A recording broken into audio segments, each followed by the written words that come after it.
first time. What's going on?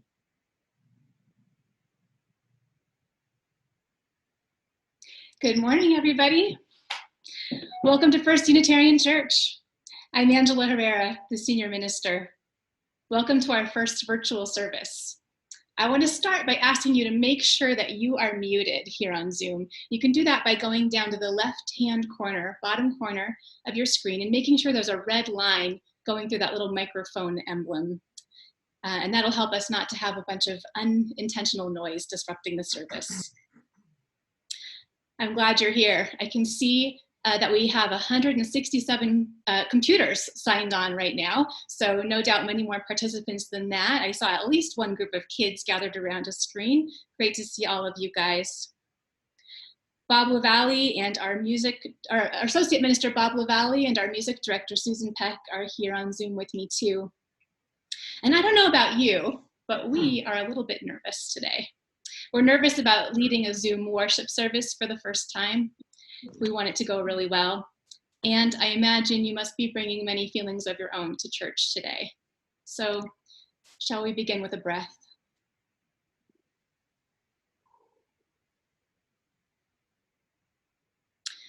We are in a kind of time that we talk about a lot in churches, a time when we are facing some uncertainty in our lives.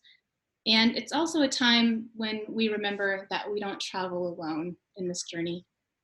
You may be joining us this morning from Albuquerque or Edgewood or Socorro or from somewhere much farther away. Hello, Pagosa Springs, and hola todos en Colombia. In this congregation of the Spirit, you are welcome. We are watching each other from many rooms today, joining together from many rooms. I'm in my living room, and you can see over here some beautiful flowers that Dimitri Kaplianis brought by as a contribution to our worship. We're gathered from many rooms, and yet we are together this morning in one church, and all of us belong. It's good to be together. I have a few announcements to share. First, if we encounter technical problems that cause this service to end, Plan B is to post a recorded service on the church website just as soon as we're able. Second, your church staff and volunteers are planning multiple ways of staying connected in this time, including reaching out to UUs by neighborhood in the Albuquerque metro area so that we can all know, if we don't already, which UUs are our neighbors, and so we can offer each other some practical and some moral support. Watch for updates, and of course, we welcome your creative ideas about staying connected too. You can just email or call any of the church staff. And finally, although we are adapting to not holding services as a big congregation right now, we know that for a smaller number of people, there may still be a real need for in-person connection. So we're gonna open up the sanctuary this afternoon from 4:30 to 6:30 p.m. and we'll have drop-in hours during that time. Anybody who would like to come and light a candle is welcome to do so. Ministers and care team volunteers will be there to greet you with a smile. We're gonna keep being safe. We're all learning and adapting. May we enjoy creativity and fun while we're at it, and may we take good care of one another. Now, let's do church. If you have a candle or a chalice near you, I invite you to light it with me as I light the one from our sanctuary. I'm going to start with the words from Wendell Berry. It may be that when we no longer know what to do, we have come to our real work. That when we no longer know which way to go, we've come to our real journey. The mind that is not baffled is not employed. The impeded stream is the one that sings.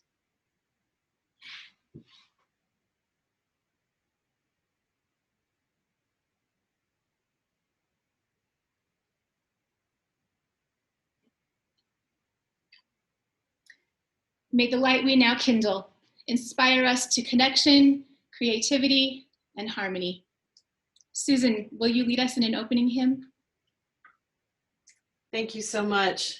Welcome everybody this morning. We're going to start with a song that we sing fairly frequently in the sanctuary. There is a love holding me. There is a love holding all that I love. There is a love holding all.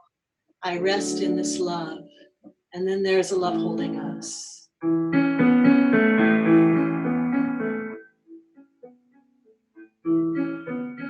There is a love holding me. There is a love holding all that I love. There is a love holding all. I rest in this love. There's a love holding us. There is a love holding us.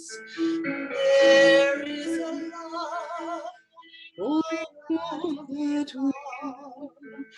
There is a love holding on. We rest in this love. There is a love holding us.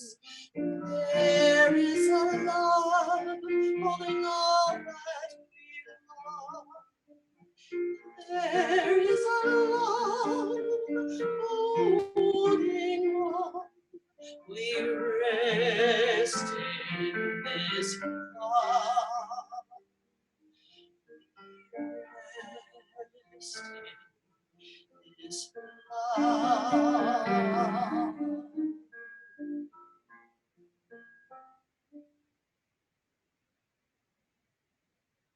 And we're going to send you back over to Angela for a story for all ages. Thank you for singing. Thank you, Susan. Are there any kids who want to get in closer to the screen for a time for all ages? Come on over closer. If you wandered away, come on back and sit close. And let's start with the children's affirmation. Ready? We are Unitarian, Universalists. We are people of faith with open minds, loving hearts, and helping hands. I have a story to tell you. It starts like this. Once upon a time, in a land far away, but not too far, there was a great monarch named Francis. Do you know what a monarch is? It means something like a king or a queen. Francis liked kings and queens. In fact, Francis's parents were a king and a queen. But Francis felt more comfortable just going by monarch, or better yet, Your Majesty. So that's what everybody called them. Now, Francis was a monarch, but also kind of a trickster, always playing tricks on people. And sometimes the people laughed at Francis's tricks, and sometimes they didn't. Depends on the trick. You know what I mean? Sometimes they got kind of salty about it. One day, when Francis was sick with a cough and was starting to feel grumpy and bored, they decided to play a trick on the castle's most powerful magician. Francis told the magician, I've heard of a magical ring made of gold that can transform sadness into happiness and happiness into sadness. I want you to find me a ring like that. Yes, Your Majesty, said the magician, but just as Francis suspected, she was actually kind of stumped about this. This magician, she could produce rabbits from hats. Oh, hi, Rebecca. Do you want to say hello to everybody? It's funny to see you here. You know, next Sunday is your Sunday. I'll see you then, okay? Okay, all right, goodbye. She could produce rabbits from hats, and this magician, she could even make a flower disappear just by using some magic words. But she did not know anything about this magic ring. So she set off to see if she could find one anywhere in the land. She went from door to door, visiting everybody she knew. No luck. Finally, she decided to visit a blacksmith. A blacksmith is somebody who makes rings and other metal things. She knocked on the door. And a very young man answered. The magician immediately had some serious doubts. If she, a grown magician with years of experience, did not know anything about this magical ring, How could this young man? He was practically just a kid. She told him what she was looking for anyway, because who knows, she thought. The young man listened attentively. Then he was quiet for what seemed like a long time. And then finally, in a gentle voice, he said, "Yes, I can make that ring." He went to the back of his little shop and he picked out a gold ring. Then he carefully etched some words on it using a special tool. He set the ring on a soft cloth and he handed it to the magician. When she saw what he had done, tears came to her eyes. Then she laughed with joy. "You've done it!" She paid the wise young man for his work, and then she hurried back to the castle. She presented Francis with the ring wrapped in the soft cloth. Francis, who all this time had waited for the magician to come back empty-handed, carefully opened the cloth to see what the magician had found. Francis read the ring's inscription out loud. It said, "This too shall pass." Francis coughed, then laughed, then coughed, and then the coughing and the laughing kept setting each other off. The ring was indeed right. Our feelings do not last forever. When we're feeling down or sad or anxious, we can know that happiness will come again. And when we're happy, we can be at peace knowing that even though we will experience sadness too from time to time, it doesn't last forever. The end.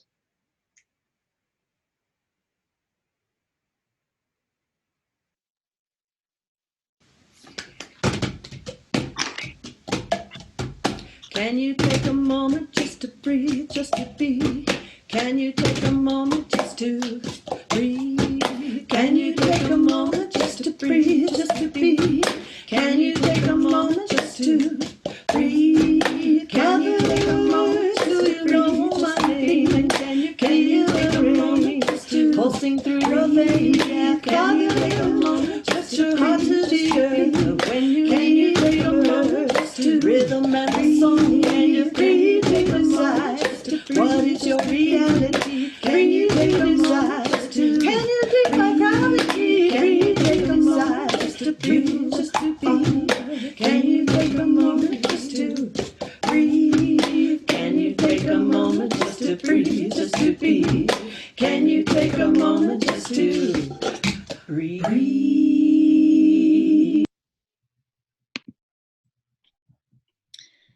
I'm lifting up all these joys and concerns, and you can keep adding them to the box if you'd like.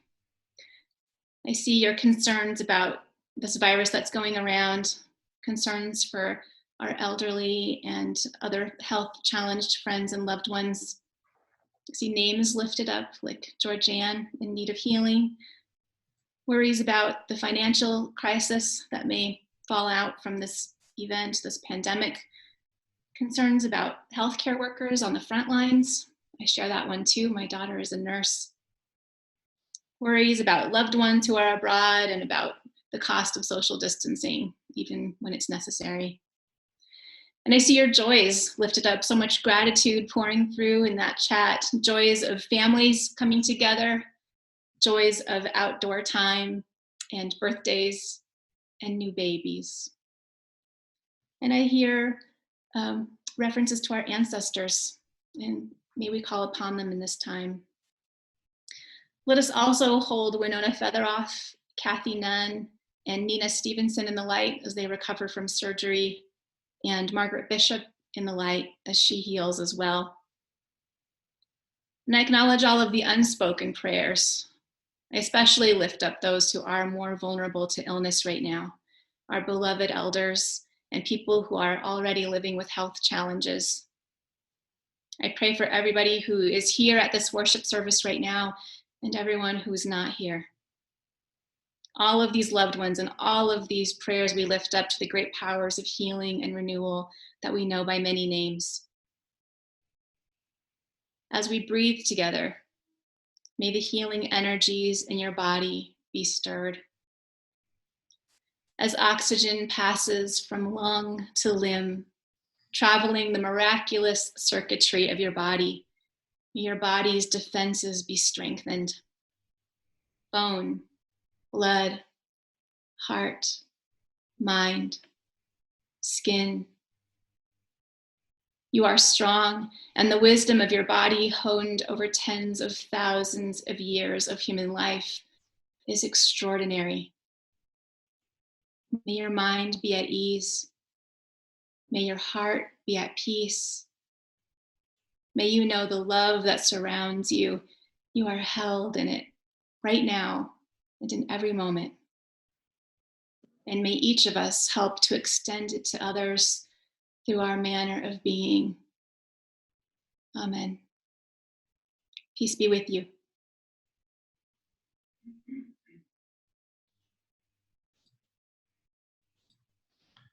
And also with you, Angela, and with everyone watching and listening right now.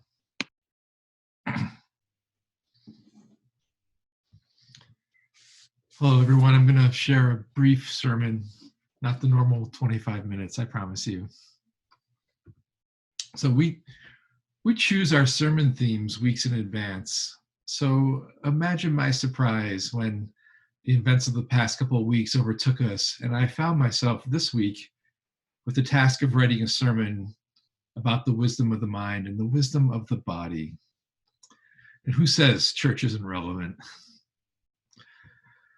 The wisdom of the mind, the wisdom of the body. You know, our minds are profound sources of wisdom. We can think our ways into all kinds of achievements. I think of George Washington Carver, who thought his way from a beginning as a slave to researching alternate crops to cotton like peanuts and sweet potatoes, and designing a mobile learning lab to help educate farmers, and serving as a professor at the Tuskegee Institute. As an aside, I'd also love to say that George Washington Carver thought his way into inventing peanut butter, but that was actually Marcellus Edson, who was a Canadian pharmacist. He patented peanut butter in 1884. And I feel like I owe him a personal great debt, since peanut butter is one of my major food groups. And the wisdom of the mind creates art that transforms and connects us. You know, I personally feel this most keenly when I'm reading a really great novel. You know, the great writers think their way into creating prose that utterly carries us to other places. I remember being out of work for a while in Boston, and so I started reading Anna Karenina by Leo Tolstoy. And I was reading a chapter that described how the peasants on the farm, on the main character's farm, were bringing in the wheat harvest. And Tolstoy describes the light and the songs of the workers and the way the air felt, all of it. And suddenly, I was shocked to find myself in a coffee house in the South End of Boston. I had been completely swept away to that estate in Russia for at least an hour, all because Tolstoy thought these thoughts and wrote them down. Now, there's a cliche about Unitarian Universalists. You've probably heard it. And the cliche goes that UUs are stuck in their heads and that they need to overthink everything, and that they come to their spiritual conclusions, their theologies, by using only intellect and reason. And it is, in fact, true that one of our sources counsels us to heed the guidance of reason. And now and the results of science. And I know that some of our congregants don't find anything useful in mysticism, even as some others do. Some Unitarian Universalists come out of faith traditions where they were told not to ask questions, which is really a way of saying, don't use your brain, don't think. That is definitely not us. We love the questions asking. But the truth is, we Unitarian Universalists are not just computers with digestive systems. At First Unitarian, I see tons of people meditating. I see embodied pagan rituals happening regularly. I see yoga and Tai Chi. And maybe most importantly, I see people getting out of their heads and getting down to the work of providing service in so many ways, with our tutoring program, with ESL and the food pantry and the landscape committee, with our care team and our board, and so many other folks that I can't mention here. I see them putting themselves, their bodies, to be literal, into the practice of our Unitarian Universalist faith, I see how we are more than just in our heads. We are in our bodies. The mind isn't the only source of wisdom. Our bodies have extraordinary amounts of wisdom to tell us if we are willing to listen. So when I worked as a chaplain, I was trained to explicitly use my body to have a more meaningful encounter. As I was sitting with a patient and hearing about their life, I was listening. And I learned to also watch my body. Was I getting tense? Was I getting bored? Did I feel tired? Was I energized by what they said? And I learned to watch those sensations and ask myself what it was I was reacting to. Was it something that repulsed me? Was it something that touched a part of my own story? And I'd think about these feelings in my body as I was listening.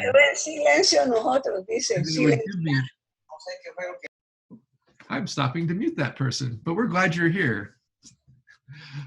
I'd think about these feelings in my body as I was listening, and they would give me information about the power of what was being said, and they would help me show up for that patient in a better, more connected way. Listening to the wisdom of my body made me a more caring and thoughtful chaplain. Now, unfortunately, the flip side of this reality is that sometimes our bodies are unreliable. They sometimes tell us things that aren't true because of our blind spots and our sore spots. Trauma in particular will mess with the messages that we receive because we're still carrying hurts from prior experiences. We can become fearful when there's nothing to actually be afraid of. And we can become too easily vulnerable when we should be considering our boundaries. So the fact that our bodies have tons of good information and can also mislead us makes it really confusing. When should we listen? And when should we wait until we have better information? I wish I could say otherwise, but I don't have the answers to that. That's particular to every individual, and everyone needs to make their own decisions. But I want to tell you about a Unitarian Universalist minister who thought about this a lot. So Reverend Mark Mosher DeWolf was the first openly gay Unitarian Universalist minister in Canada. And serving outside of Toronto in the 80s, he ministered to young men dying of AIDS. And he became infected himself and eventually died of the complications.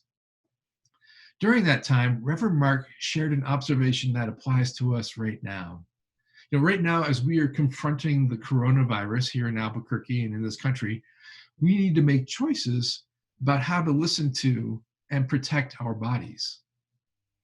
Well, Reverend Mark pointed out that a bodily connection contains many things. A connection with the body can be a vector giving us a dangerous disease.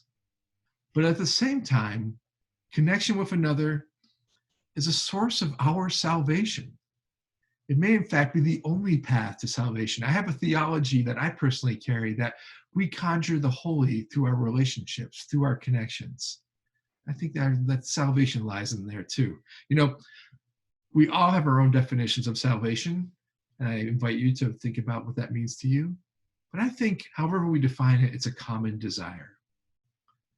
So how do we hold these things, danger and salvation, at the same time? Here at First Unitarian, we're struggling with that too. Our bodies might be dangerous right now, so we're holding worship through these screens that we're all watching and earphones that we're listening in on. And yet at the same time, we know we need connection, perhaps now more than ever. Over the next few weeks, we'll all need to figure out how to seek both safety and salvation in our congregation. Nobody knows exactly how to do that right now, but I'll tell you this. Even as Reverend Angela and I and the amazing team of staff and lay leaders here wrestle with safety, we'll always be watching for opportunities that foster genuine connection and hopefully a little salvation. So keep close to this church right now so we can keep close to you and to each other. Connection might look like blog posts or short videos or small group ministry. Who knows? We're figuring it out as we go along. We're just looking for connection and salvation. And I pray that you find that too. Amen and blessed be.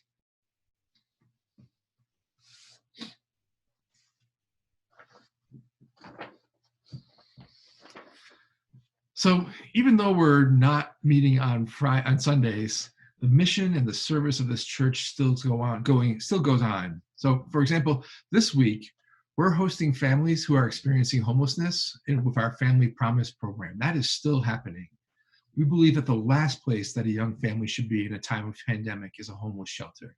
So we're opening our home, our spiritual home, to them as well, and that work continues, as well as a lot of other things in this church. So we're going to hold an offertory. So folks can make their offering online at the link that's provided in the chat box, and I'll put that in there right now. Or they can send a check to the church or drop a check off. And as always, we are so grateful for your support. We will now accept the offering. Thank you so much. I'm so grateful to my Unitarian Universalist musician colleagues who have offered the use of their music during these times. And I'd like to share a song that was written by the Reverend Meg Barnhouse, A Conversation with Julian of Norwich. All will be well.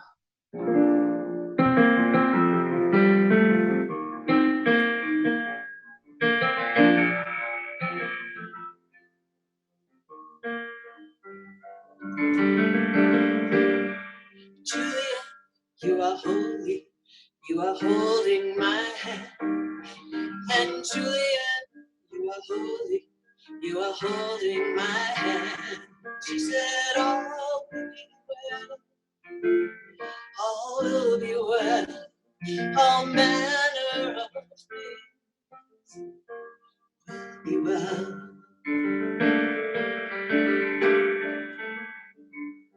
I said, Julian, you do not know about loneliness. And Julian,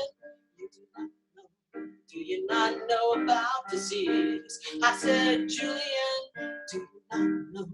do you not know about cruelty? I said, Julian, it's too much, brought me to my knees. She said, all will be well, all will be well, and all manner of things will be well.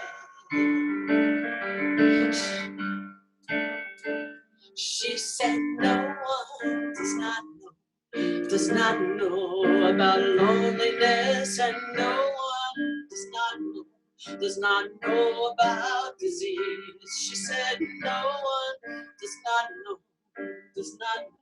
know about cruelty. She said, I know it's too much, brought me to my knees, where I heard all will be well, all will be well, all manner of things will be well. I said, Julian, you are holy, you are holding my hand. And Julian, you are holy, you are holding my hand. She said, all will be well, all will be well. She said, all manner of things will be well. She said, baby girl, do you not know about tenderness? And baby girl, do you not know about friends? She said, baby girl, do you not know about the Spirit?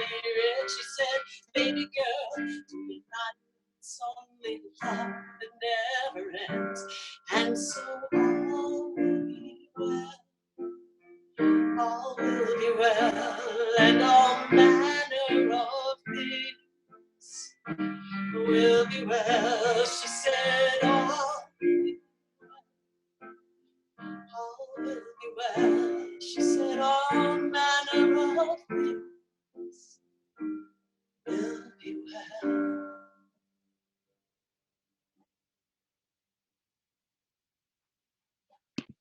May it be so. What is generously given is received with gratitude. Thank you so much for your gifts, all the kinds of gifts that sustain our congregation and its outreach. We've come to the time of benediction and extinguishing the chalice. If you have your chalice or candle nearby, you can extinguish it with me. First, these words by Wayne Arneson. The way is often hard. I'm going to start over. Take courage, friends. The way is often hard. The path is never clear, and the stakes are very high. Take courage, for deep down, there is another truth. You are not alone.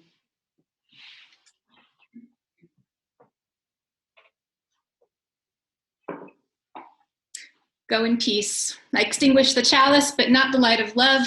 This we carry out with us in our hearts wherever we go. May love bless you and keep you until we're gathered together again. Blessed be.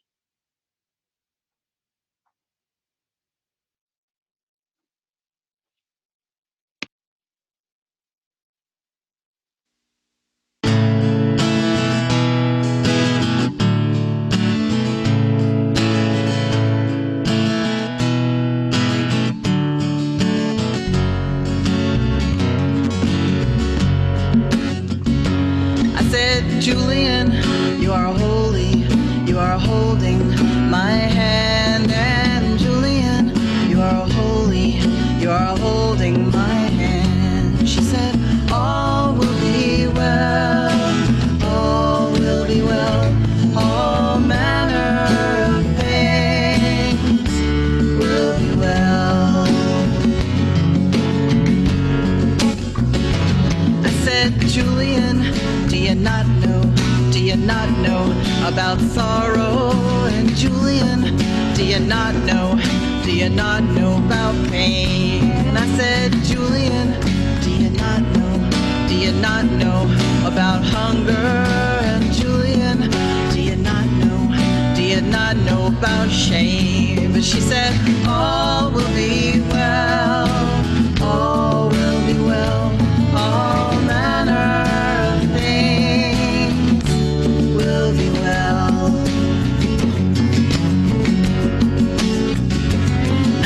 Julian, do you not know about loneliness? And Julian, do you not know about disease? And I said, Julian, do you not know about cruelty? I said, Julian, it's too much, it brought me to my knees. But she said, all will be well, all will be well, all of things will be well. And she said, no one does not know about sorrow. And no one does not know about pain. She said, no one does not know about hunger. And no one does not know about shame. And she said, all will be well, all will be well, all manner of things will be well.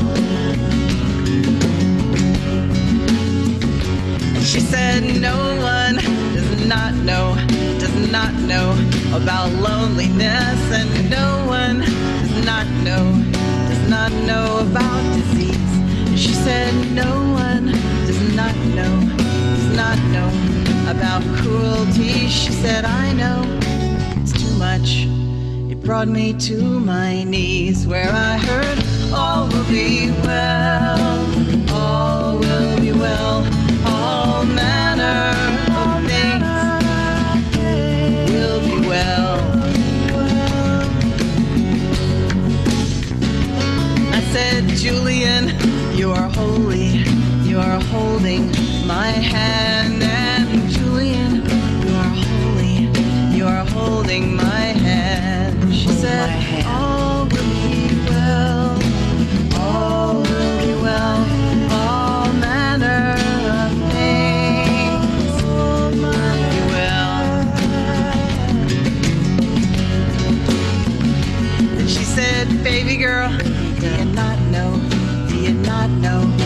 about tenderness. She said, baby girl, do you not know about friends? She said, baby girl, do you not know about the spirit? She said, baby girl, do you not know it's only love that never ends?